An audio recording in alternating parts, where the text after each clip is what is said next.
Good afternoon, my name is Pernille Lalau and I'm your Master of Ceremony. Welcome to this year's Metstrade Sustainability Session, Clean Hulls Essential for Sustainable Boating and Marine Diversity. What has become crystal clear in recent years, according to the scientific community, is that there are three key issues dominating the sustainability debate right now, all of which pose a threat to our planet. That is climate change, plastic pollution and loss of biodiversity. They're all damaging and connected to one another, meaning that dealing with one of them in isolation will not be sufficiently effective. Also, they are inexorably linked to the conservation of our oceans and waterways. So today we are looking specifically at how marine biofouling in recreational boating is contributing to those challenges, in particular to the loss of biodiversity, how that occurs, and how we are better able to combat the threat with the use of various developing technologies. Also, we will explore what actions are being taken on a global scale by competent authorities and the International Maritime Organization. And of course, you can ask us questions via the chat function at Metstrade Connect.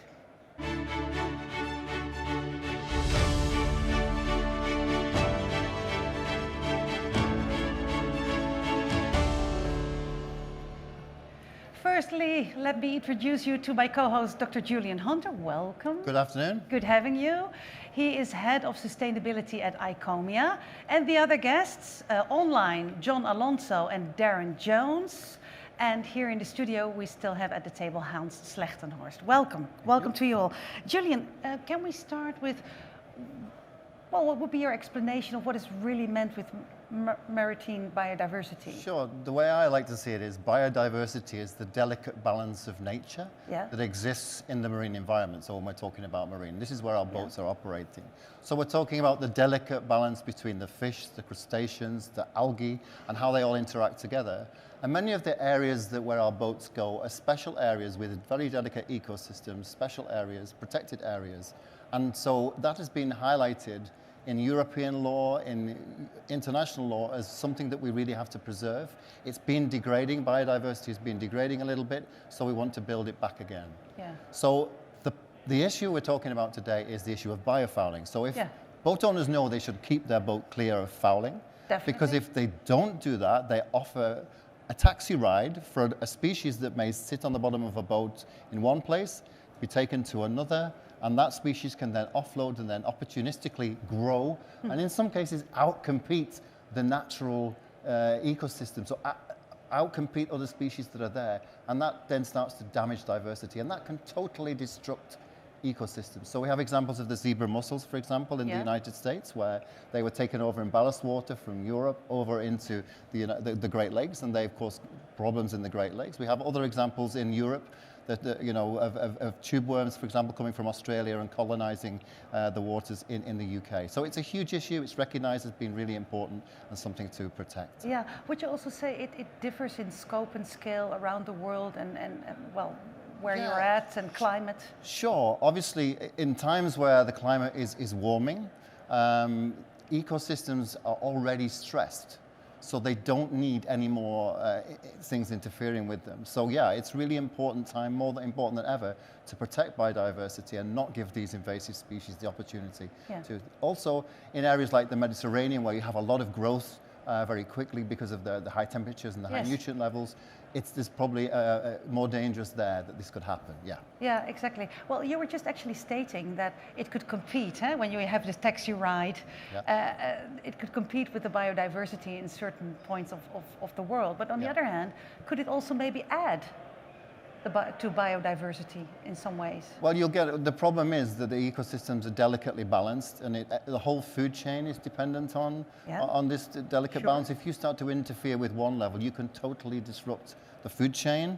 And so, for example, the shellfish population, it can also affect economically the usefulness of shellfish, farm shellfish, for example. So I don't think there are any examples of invasive species which have contributed to environmental protection. It's really the biodiversity we want to preserve. Really. Yes, and for how many years are you already investigating all of this? Well, certainly, maybe John can talk about this when we talk about the IMO, but certainly for 20, 30 years, it's an issue. Yeah. Certainly, it's become more of a dominant issue now at the United Nations, and John will talk to us about what the IMO are doing. But also in the EU, there is an environmental standard that the Commission is trying to put down, a minimum good environmental standard for all environments, and biodiversity is part of that standard. So it's woven into the regulations around the world, so it's recognized as important. So we in the boating industry have got to do our part to protect it too. Well, I'm happy that it's now in a regulatory state. I mean, it's very important that it is, actually. Yeah. Maybe it has taken already quite a while.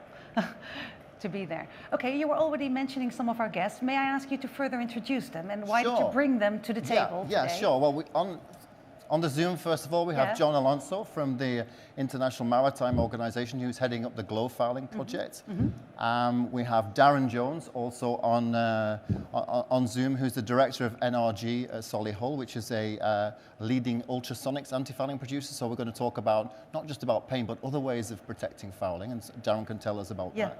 And also I have Slegtenhorst here, who is a leader of one of the paint companies, major paint companies working on anti-fouling paints and protection like that. So yeah, exactly. So that's all our guests at least. I'm told that this is actually the first ever globally organized conversation also and an effort to address biofouling from shipping, from all the marine sectors that are going around in recreational boating. The project that you just mentioned, GloFouling, it's now in its third year, right? Since 2018 it started. What are actually the main objectives of this project? Well, I think the project is about bringing together different actors in the industry to protect biofouling, but I think that's better sort of addressed by John. So I think with the project's now sort of three or so years old, John can give us a little update, I think, on what's happening with the GloFouling project, what the overall progress has been, and what further aims need to be addressed. So I'd hand it over to John on this one. Well, please do, John. Oh, hello. Good afternoon to all. I'm very pleased to be here with all of you. Okay, so GloFouling is basically an initiative from the United Nations, from IMO, and as well from the United Nations Development Program, the Global Environment Facility. We essentially focus on helping developing countries because that is really what UN is about. But in doing so, we are developing a series of reports, training packages, awareness-raising materials, and so forth that are really developed at the global level and are intended as well to use in all countries. What we're trying to do is at IMO currently, there's at the international level, there's no mandatory regulation with regard to how biofouling should be managed to prevent the transfer of invasive species. I must say, expanding a bit on what Julian was commenting, biofouling invasive species have been transferring from one side to the other of the world for a long time, since we started sailing on the seas. But the thing is, in the last 50 years, the intensity of our use in the seas has grown exponentially. And this is not only shipping as well, it's aquaculture. We see in much larger structures, for example, for ocean energy. We see in fisheries, of course, and all sorts of uses that are sharing the same areas, expanding their use, and as well at the same time moving from one side to another. So this is increasing exponentially the opportunities for invasive species to come from one side to another, and then once they're there, to expand even more. And the effect, when we're talking about biodiversity, why biodiversity is important, I can just remind you about coronavirus. I mean, for many other sort of research in sort of medicines, for example, many of the latest pharmaceutical compounds or components are coming basically from marine species, actually. So we need to ensure that we preserve as well the sort of the genetic values of our environment for current and future uses that we don't see, we don't know. We still continually finding new small species that are at a value we cannot even consider. So, and going back to what IMO is doing, and more related to obviously to leisure sailing, for example, what we're doing now, this is one of the examples of what we're doing at the global level, is developing this report and giving some best practices that are totally focused at the recreational boating sector. And this is really something that we are hoping to publish towards the end of this year or early January.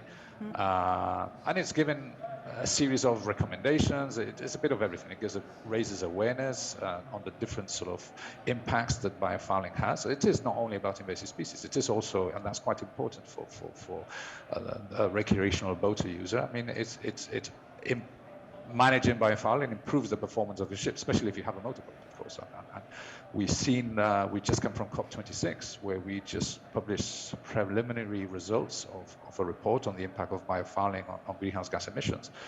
And of course, this was applicable to larger ships, to ships of 250, 300 so meters. But I mean, it is at certain points as well applicable to larger super yachts, for example. And we can see in that just 0.5 millimeter of biofilm, so I'm calling something really, really, really tiny, covering 50% of a hull, already has an impact of increasing 20% the fuel consumption and greenhouse gas emissions. So that's big.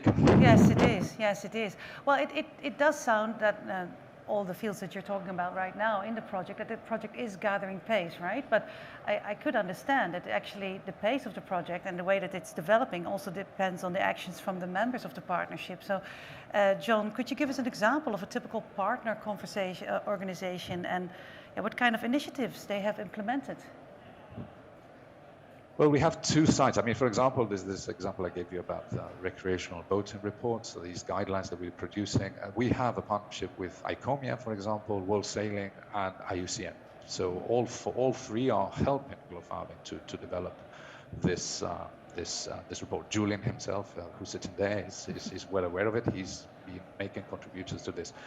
On the other side, and this is an example, and where we hope to expand on that as well in the promotion, because of course these sort of best practices will need to be sort of promoted all around the world to promote the use of the best practices that we are recommending. At the same time, there's other initiatives. We have what we call a Global Industry Alliance for Marine Biosafety, and this is basically something we've created exclusively for the private sector, for leading private sector companies that want to take like a step forward and provide solutions that can contribute as well to the global debate that is undertaken by countries for developing a policy. So we are trying to give a channel to private sector companies. And actually, we don't have a representative of the recreational boating industry. That would be quite interesting. Yes, well, maybe that will follow up soon then, also for bringing out this whole project a bit more and getting the mindset all pinpointed to that direction. Thanks for updating on the fascinating project anyway. And for all of you watching right now, do send us your questions or remarks in the chat at Metstrade Connect. Well, this is the third year, right, that the topic of marine biofouling and the relevance of the IMO GloFouling project has been featured at Metstrade. Technological advancements in antifouling methods have made a lot of progress from year to year, many of which will be exhibited at this year's show. There's a lot going on. So I do think, gentlemen, it's time to move on to the topic of the world of paints. Hans is now smiling. And coatings for yachts, right, Julian? Yeah, sure. I mean, you know, anti-fouling paints has been the subject of debates at Metz and many boat shows for many, many years. It's always in the press, there or thereabouts. I'm told that it's now the most regulated product category almost in the world. Is it? Most probably it is, yes. Yeah? Yes. You're not sure about that? Well, I don't know about other things that are regulated, but for us, this is the most regulated part of our business, absolutely. It's probably been through the ringer, as we say in English, more than anything else. Yes. In the US EPA, in Canada, in Australia, and in Europe, the Biocidal Product Directive is really pushing very hard. So maybe I invited Hans along because I thought it would be great if he could update us on what's been going on inside, you know, his company and the industry in general on developing new products and how you're handling these challenges all the time being, you know, stated that these are harmful to the environment or whatever. What can you update us? That would be great. Yeah, I will. As you mentioned, indeed, the regulatory bodies are on our backs. On one hand, for instance, we have REACH, where we are allowed only to use certain products, chemical regulations, chemical products in our paints. On the other side, you have BPR, where all our biocides are registered. Those bodies are not always talking to each other. On the third side, you have your emissions directive, and we don't want all the boats that are fouled getting all the emissions out and up our carbon dioxide. So we're trying to balance between those three objectives. So we want products in that we're allowed to do from a chemicals point of view. We want biocides in to ensure that there's no growth, there's no fouling on your hull. But you also have to deal with the regulatory bodies. What biocides can you use and how much of those biocides can you use? Yeah, I mean, I can understand that you're saying you're trying to balance that all out, those three factors. Absolutely. But is one factor more or less leading or not at all? No, that's not. They all grab into one another, right? They all wrap into one another, yes. And that's the challenge we're trying to balance on those three chords.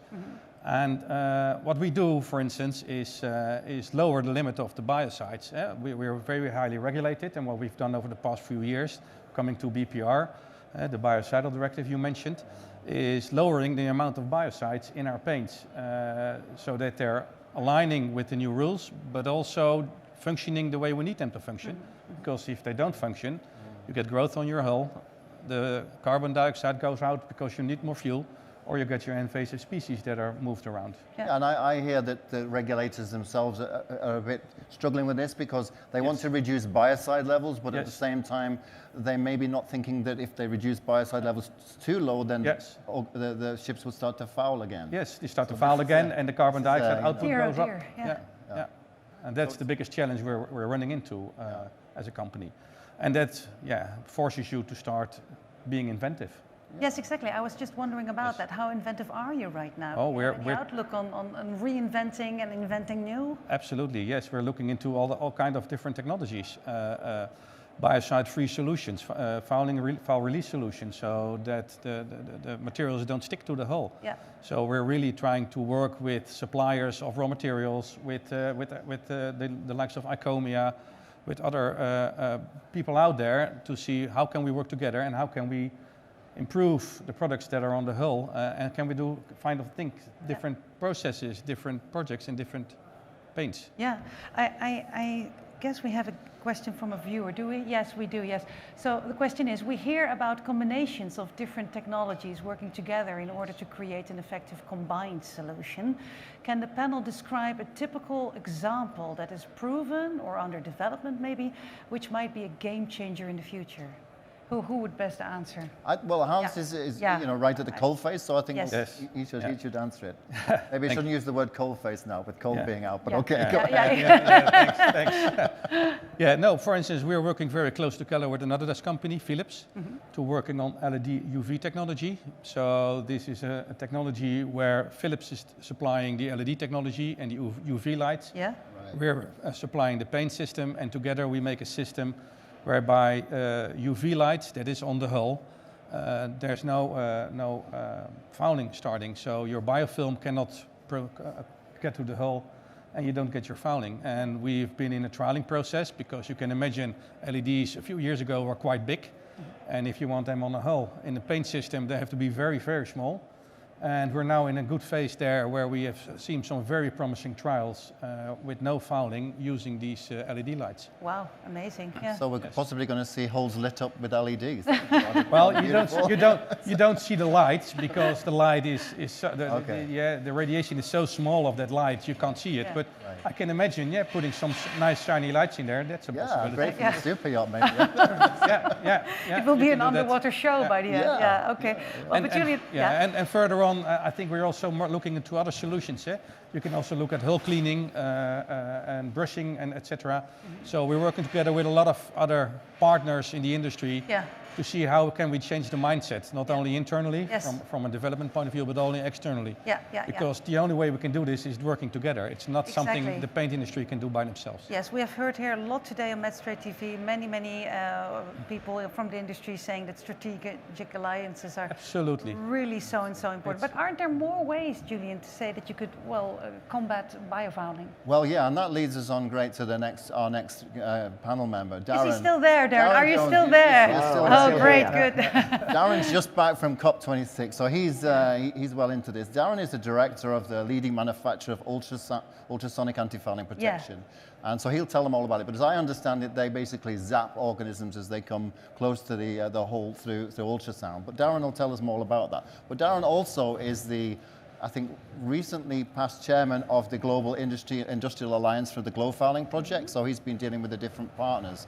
So it'd be really great if Darren can give us some update on what's been going on. I would say, Darren, enlighten us and lighten us up. I mean, we've just been talking about lights on the hulls. Zap us. Oh, and you will zap us away, please. Zap us, yeah. I will certainly try to do that. I mean, firstly, sorry I couldn't be there in person. Sadly, I passed positive for COVID, which is just an example of how biological hazards can get around our world very quick, which is not something we want to do on our boats, is it? So there's a huge amount of change going on, and necessary change. And it is going to be about a collective approach, a real mixed approach. The coatings companies are doing a phenomenal job, given where regulation's going and where we all want them to go. Their scientists are all geniuses. And the one thing that's for sure is you're always going to want to coat your vessel. So that's really important. There's a collection of technologies. Some have been mentioned, cleaning technologies, and then there's preventatives such as ultrasonics, and there's the look into UV as well. Ultrasonics has been around for decades. It's been in the commercial world at scale now. Solihull have been putting it on very large vessels and all sorts of parts of vessels for over 15 years now. And one of the things we've really focused on in the last 2 years is how can we bring the ultrasonic technology that's effective at a price point to recreational boaters. And that's a hugely important piece, because if antifouling isn't cost effective and people can't afford it, they won't do it, and then we will see the spread of these invasive species and all the other damaging effects with climate change that we see with biofouling. So we've really focused on how can you bring our technology to recreational boaters. We've done that now. We're delighted that we are at Metz doing that. And there are other technologies coming out that are all going to work. We've mentioned hulls, and it's actually really important. This isn't just about hulls. I mean, obviously ultrasonics works on your hulls, not a problem, but the niche areas are really key. And too often we don't talk about that. People will look at the boat and say, oh, that looks fairly clean. But if the niche areas, your propellers, your grills and grates, your cooling systems, and your rudders aren't clean, that is where these nasty little creatures do hop on and get around and will move around our planet and our oceans and do that damage. And we really need to stop that. And there's going to be real problems we're going to start seeing in different jurisdictions around the world, where you are going to have your vessel checked. And if you fall foul of the rules, you're going to fall into big trouble. We already see it in the Great Lakes. But we're now going to start seeing that in our oceans in particular, and quite rightly too. Look, if I took a camper home down to Morocco for a few weeks and then drove back up to Amsterdam in it and it was covered in scorpions, I think everybody would complain. But because this has been unseen for all these years, not a lot has been done about it. The focus is now on it. It is down to the boaters to work with us in the industry to see how we can best deal with this. And here's the great news. The great news is, if you deal with your biofouling, it pays for itself. You'll reduce your fuel use, you'll reduce your cleaning bills, and that's what ultrasonics can do, that's what the new coatings can do, and new technologies. But you've got to focus on it seriously, but it will pay for itself, particularly if you've got a motorboat. We're seeing the fuel savings are in the double digits of percent, so it pays for itself. That's very amazing. quickly. But people do need to look at this as being an investment in their vessel and their boat, not just as some sort of consumable cost. Yes, well, it's good, of course, to make the investment, but also nice what we heard before from Hans, for example, and also from Julian here, that it's also about changing the mindset, and it's at least taking place in the whole marine industry. So Darren, it sounds like you're really busy and, well, exceptionally highly involved in this subject. I'm just happy about that. Can I ask you to summarize how this collective of such varied disciplines and technologies is progressing towards meeting the aims of the GloFouling Global Industry Alliance? So with the GIA, we've got everything from cleaning companies that do robotic cleaning, a lot of which actually we do need to see how that can get into recreational, because of course it's mainly based on magnets and robotic cleaning. We've got shipping operators, we've got the likes of Solihull with our ultrasonics. So we're all coming together and going, how can we make sure we have global regulation that's standard? So you don't have to worry, can I do in-water cleaning in one marina but not in another? You don't have to worry, do I have to collect the fouling? You don't have to worry what paint you've got. There is a standard across the globe wherever you go. That's what we're trying to work towards. That's going to take some time and some effort, but there really is momentum behind this now, because we want it to be easy to own your boat. We want you to enjoy owning your boat, and every boat owner wants to do that. So we've got to work together to pull all of the players, whether they're in commercial shipping or recreational boating, all together, because we all share one lot of oceans. Yeah, exactly. And we all share one ambition to keep them clean. Yes, definitely. And are there any developments coming through the GIA that will help boaters to better manage biofouling on the bottom of their boats? So the GIA is certainly pulling together the right players so that we can bring those technologies together to start talking together. I mean, certainly I can tell you that we at Solihull are working with other players to come up with joint products, joint systems that work together in harmony. So that just getting all the players talking is a start, getting the regulators now talking, and also the biggest thing we did at COP26 was to really raise this Cinderella of an environmental issue right to the top of the agenda. As soon as we pointed out that the drag was causing such issues on CO2, you're talking inefficiency of above 50% on a container ship. And when you talk about that would be the equivalent of knocking out all of the German economy's CO2 if it was placed on all shipping, that gets the politicians sitting up. And as soon as they sit up, this starts to become part of the emergency. They understand that this is part of the solution. Yeah. And that is what's going to help recreational boaters, because we're going to do something that this industry tends to work at over decades and multiple decades. We haven't got time for that, and now people are sitting up. And you, recreational boaters, can do your bit. Think about how are you going to keep your boat clean. And do you know what? Your performance of your boat will be so much better, whether it's a sailing boat or a power boat. You all buy these and you look at how fast they'll go or how they'll perform. Well, if you bought a Porsche and covered it in mussels, you'd be a fool. Yeah. Don't do that. Look after your vessel, and your vessel will look after the oceans. Yeah. Well, the standardization, or actually working towards a standard that can be put in place worldwide, that's quite a thing. I mean, look at Glasgow. We've just stepped out, all of us from Glasgow. And to get an international standard, so that from one marina to the other, you will have the same kind of checking process.